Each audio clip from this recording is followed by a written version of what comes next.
Сәлеметсіздер ме, құрметті оқырмандар? Қаламыздың ұлағатты ұстазы, ардагері, ақыны Айтпенбетов Орынбек Орынбасарұлымен табиғат, экология, қоршаған орта тақырыбында сұхбат алғалы отырмыз. Ақынның Қызыл құмның 5 ұлағатты кітабы осы тақырыпқа сай келгендіктен балалар кітапханасына Орынбек Орынбасарұлын қонаққа шақырдық. Сәлеметсіз бе, Орынбек Орынбасарұлы, біздің балалар кітапханамызға қош келдіңіз. Бүгінгі кездесуімізде біз сізді қоршаған орта, яғни табиғат, экология туралы әңгімелесуге шақырдық. Осы тақырыпқа сіздің Қызыл құмның 5 бұлағы атты кітабыңыз келетін сияқты. Мен сізге 1-2-3-4 сұрақ қойып өтемін, сол сұрақтарға жауап берсеңіз. Туған жеріңіздің табиғаты сіз үшін нені білдіреді? Сіз оны ешқашан Өзбекстанда болмаған адамдарға қалай сипаттайсыз? Қандай табиғи пейзаждар сіз үшін кітаптың негізгі шабытына айналды? Бұл өзі көп адам бұл жерде айтатын әңгіме көп. Ол таза Өзбекстанмен бұл жақты екі жағын салыстыруға мүлдем келмейді. Бұл ар жағы, бұл кеше күні 50 жылдарға дейінгі жаңа кеңестік кезеңдегі кеңес үкіметінің жаңа солақай саясатының кесірінен сол жерлер тұтас 4 аудан Қазақстан жерін, Қызылорда облысының жері сыйлыққа кетіп қалған. Сондықтан ол жақтың адамдары ол жерде қазір енді тәуелсіздікке дейін деп жазамыз, тәуелсіздікке дейін ол жерде басқа ұлт өкілі болған емес.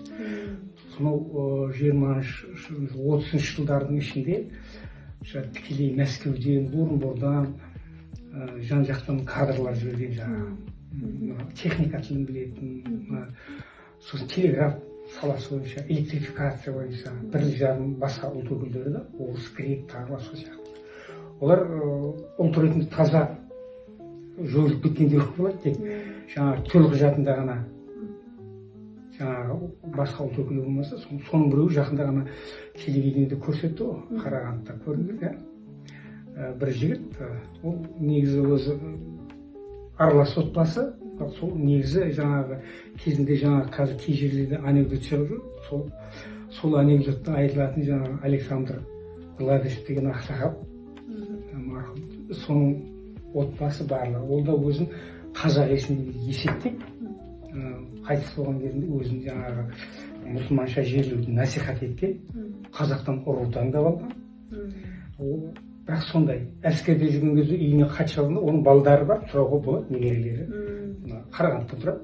Сондай жазғанда кілең аққұлақтың ортасында бір өзін депті. Ол нені көрсе, яғни сол қазақ баласына деген сүйіспеншілік. Енді ол табиғат дейтін болғанда, бұл жерде адам қызығатындай табиғат дегенде осы өзіміздің өлке сияқты, Қызылорданың, сосын жаңағы Маңғыстау өңірінің, осы Бетпақдала сияқты жерлер, мәселен кеңдіктері осындай ұсақ шоқылы, таулы, құм аралас өлке.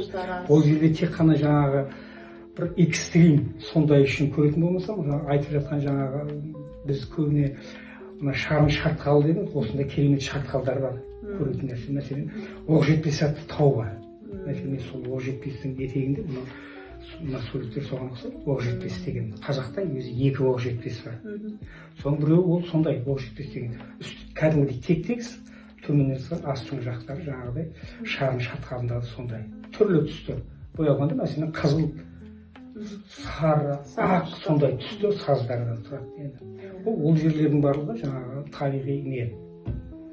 табиғи байлыққа өте бай, жаңағы түрлі асап, жаңағы құнды металдар, күміс, алтын, вольфрам, молибден, сон сияқты өте көп жаңағы, сосын жаңағы мына кварц құмдары, сондай жүр. Қазір мәселен көбіміз айтып жүрсіз, жаңағы мына ас үйдегі кафельдер бар ғой, соны бір Өзбекстаннан жасалған екен деп, сондай жұрттың бәрі түркі ядан келгенде соның өз көзіме куә болғаны бар. Мен жазуын оқып қарасам, Өзбекстанда жасалып шыққан. Ол жасалып жатқан құм, сол жерде Жерой деген жер бар, аудан орталығына жақын, 20-30 км.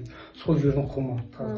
Ол әлемде аз өте. Біреу осы сол жерде болса, біреу Арал ауданының тұсында бар, таза құм, кварц құм.